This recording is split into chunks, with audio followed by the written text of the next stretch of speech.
ಅಜ ಏಕಾದಶಿ ಪವಿತ್ರ ದಿನದ ಪೂಜಾ ವಿಧಿವಿಧಾನ.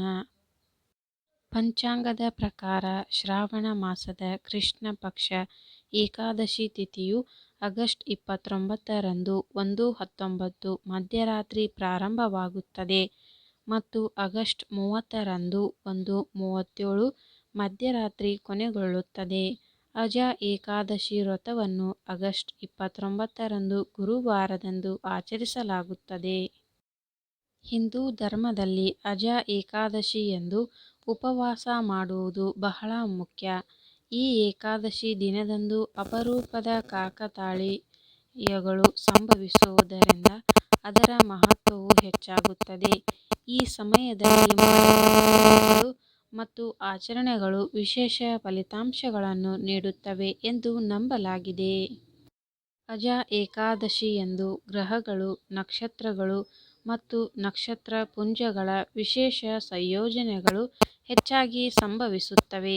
ಈ ಸಮಯವನ್ನು ದೈವಿಕ ಆರಾಧನೆಗೆ ಮಂಗಳಕರ ಸಮಯವೆಂದು ಪರಿಗಣಿಸಲಾಗಿದೆ. ಈ ಘಟನೆಗಳು ಜನರ ಜೀವನದ ಮೇಲೆ ಪ್ರಭಾವವನ್ನು ಹೆಚ್ಚಿಸುತ್ತವೆ. ಕೆಲವು ಸಾಮಾನ್ಯ ಸಂಯೋಜನೆಗಳಲ್ಲಿ ಸಿದ್ಧಿಯೋಗ, ಶುಭ ರಾಶಿ ಜೊತೆಗೆ ರವಿ ಯೋಗ ಸೇರಿವೆ.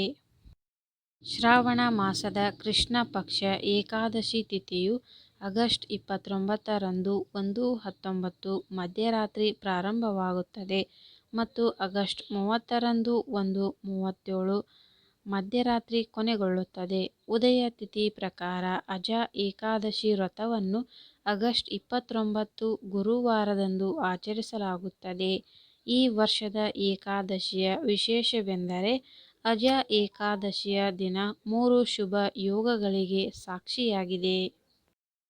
ಮೊದಲ ವಿಷಯ ಅಂದ್ರೆ ಅಜ ಏಕಾದಶಿ ಉಪವಾಸವು ಗುರುವಾರದಂದು ಬರುತ್ತದೆ. ಪುರಾಣ ಗ್ರಂಥಗಳ ಪ್ರಕಾರ ವಿಷ್ಣುವನ್ನು ಪೂಜಿಸುವ ಮತ್ತು ಉಪವಾಸ ಮಾಡಲು ಗುರುವಾರ ವಿಶೇಷ ದಿನವೆಂದು ಪರಿಗಣಿಸಲಾಗಿದೆ.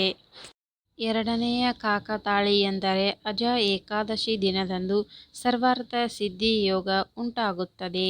ಈ ಯೋಗ ಸಮಯವು ಆಗಸ್ಟ್ 29ರಂದು 4:39 ಪ್ರಾರಂಭವಾಗುತ್ತದೆ ಮತ್ತು ಆಗಸ್ಟ್ 30ರಂದು 5:58 ಬೆಳಗ್ಗೆ ಕೊನೆಗೊಳ್ಳುತ್ತದೆ. ಮೂರನೆಯ ಕಾಕತಾಳಿ ಎಂದರೆ ಸಿದ್ಧಿ ಯೋಗವು ಉಪವಾಸದ ದಿನದಂದು ಬೆಳಗ್ಗೆ ಸಂಭವಿಸುತ್ತದೆ. ಇದು ಸಂಜೆ 6:18ರವರೆಗೆ ಇರುತ್ತದೆ. ಈ ವೇಳೆ ಪೂಜೆ ಮಾಡುವ ಭಕ್ತರಿಗೆ ವಿಷ್ಣುವಿನ ವಿಶೇಷ ಕೃಪೆ ಲಭಿಸುತ್ತದೆ ಎಂಬ ನಂಬಿಕೆ ಇದೆ. ಸನಾತನ ಧರ್ಮದ ವಿಧಿವಿಧಾನಗಳ ಪ್ರಕಾರ ಅಜ ಏಕಾದಶಿ ವ್ರತವನ್ನು ಆಚರಿಸುವ ವ್ಯಕ್ತಿಯು ಖಂಡಿತವಾಗಿಯೂ ಬಡತನದಿಂದ ಹೊರಬರುತ್ತಾನೆ ಎಂಬ ಬಲವಾದ ನಂಬಿಕೆ ಇದೆ. ಅಲ್ಲದೆ ಮನೆಯಲ್ಲಿ ಸಂತೋಷ ಮತ್ತು ಸಮೃದ್ಧಿ ನೆಲೆಸುತ್ತದೆ.